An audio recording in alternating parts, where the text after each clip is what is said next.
रसूलुल्लाह सल्लल्लाहु अलैहि वसल्लम एक ही रात में स्टार्स, गैलेक्सीज, प्लैनेट्स को क्रॉस करते हुए आसमान पे गए। अल्लाह ने कुरान में एक जगह इरशाद फरमाया है कि जमीन और आसमान के दरमियान जितनी भी चीजें हैं सब अल्लाह को सजदा करते हैं। लेकिन क्या सजदा वो इस तरह करते हैं? हम तो सजदा इस तरह से करते। क्या किसी ने स्टार्स, गैलेक्सी, प्लैनेट्स को सजदा करते हुए देखा है? आपने देखा है? किसी ने देखा है? लेकिन अल्लाह ने कुरान में बार बार कहा है कि सारी चीजें जो जमीन और आसमान के दरमियान है अल्लाह को सजदा करते हैं, अल्लाह की इबादत करते हैं। तो यूनिवर्स की इन सारी चीजों को, इन सारी बातों को कोई ना कोई एक चीज तो कॉमन करता ही है।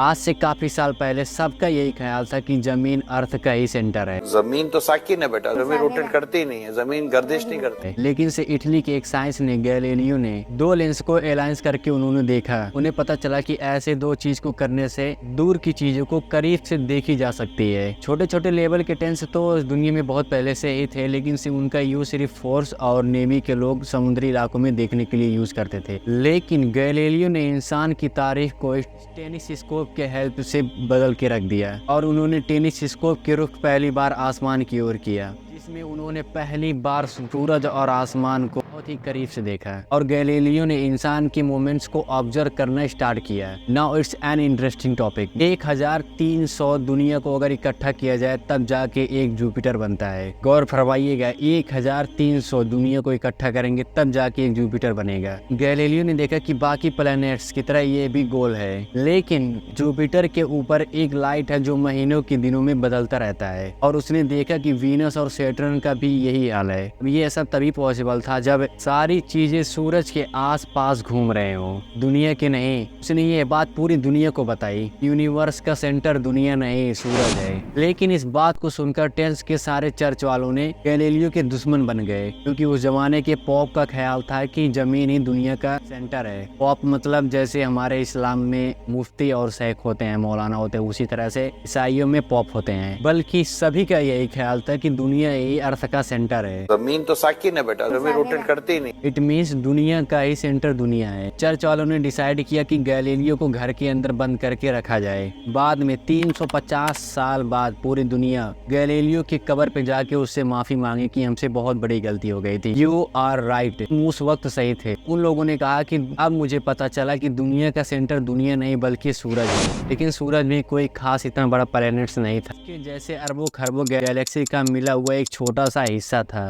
और ये जितनी भी सूरज, चांद, मिलियन ऑफ स्टार्स हैं एक ही सर्कल में घूमते रहते हैं। Now it's an interesting talk. हम तो सूरज के इर्द गिर्द घूम रहे हैं, तो फिर सूरज किसके इर्द गिर्द घूम रहा है? सूरज जैसे अरबों खरबों मिलकर जिसके इर्द गिर्द घूम रहे हैं उसका नाम है सुपर मैसिव ब्लैक होल के इर्द गिर्द घूम रहे हैं। Have a supermassive black hole at their center.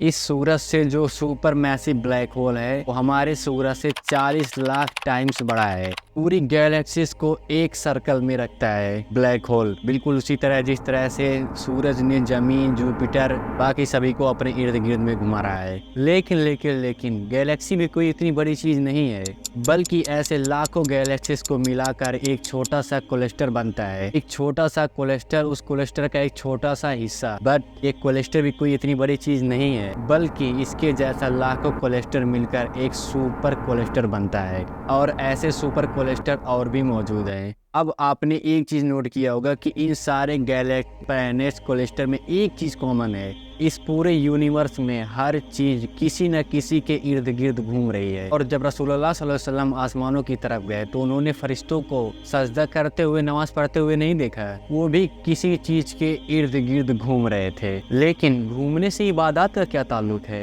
Right, अल्लाह ने तो कहा है कि सारी चीज अल्लाह की इबादत करती हैं। तो ये क्या है? हम आपको बता दें कि अल्लाह ने ये बात किस सूरह में कही है। सूरह हज में पूरी दुनिया के मुसलमान मक्का में काबा में तवाफ करने के लिए जाते हैं और काबा के इर्द गिर्द घूमते रहते हैं। राइट, अब इस सर्कल करने का मतलब क्या है? जब मुसलमान काबे के गिर्द घूमता रहता है तो वो अकेला इबादत नहीं करता है, बल्कि उसके साथ सारे planets, Galaxy, super massive black holes etcetera जितने भी सारे चीज हैं जमीन और आसमान के दरमियान, सब एक इबादत में शामिल हो जाते हैं। लेकिन इन आयत में लिखा है कि वो अल्लाह की सजदा करते हैं। सजदा करने करने का मतलब सिर्फ हमारे वाला सजदा नहीं होता जो हम सजदा करते हैं, बल्कि अल्लाह के निज़ाम के मुताबिक चलने को भी इबादत कहा गया है। बल्कि ज़मीन के अंदर जो चीज़ मौजूद है, पहाड़, दरख्त, ट्रीज और भी इस तरह से जितनी भी चीज़ हैं, वो तो सर्कल में नहीं घूमते हैं। Yes, you are right bro. सम ग्रीन्स ने एक कॉन्सेप्ट बनाया था, कायनात की हर चीज पार्टिकल एटम से बना होता है, जिसको पूरी दुनिया 2000 साल तक भूल गई। आज से 200 साल पहले इस कंसेप्ट पे दोबारा से रिसर्च स्टार्ट हुआ और साइंसदानों की रिसर्च से यह पता चला कि एटम सबसे छोटा पार्टिकल नहीं, बल्कि इसके अंदर और भी पार्टिकल हैं, जैसे प्रोटॉन, न्यूट्रॉन, इलेक्ट्रॉन। प्रोटॉन और न्यूट्रॉन हमेशा एटम के सेंटर में ही होते हैं और जो इलेक्ट्रॉन होता है वो हमेशा इसके इर्द गिर्द घूमता रहता है, ऑलमोस्ट बिल्कुल उसी तरह से जिस तरह से प्लैनेट्स, सूरज,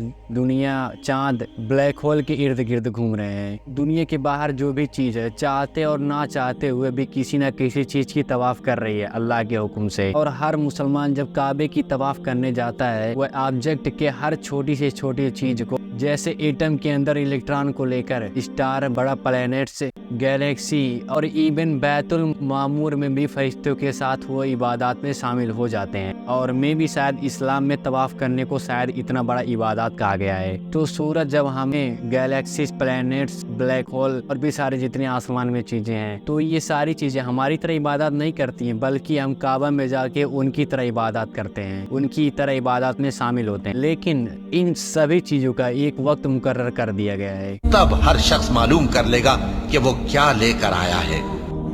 सब्सक्राइब। जज़ाकल्लाह।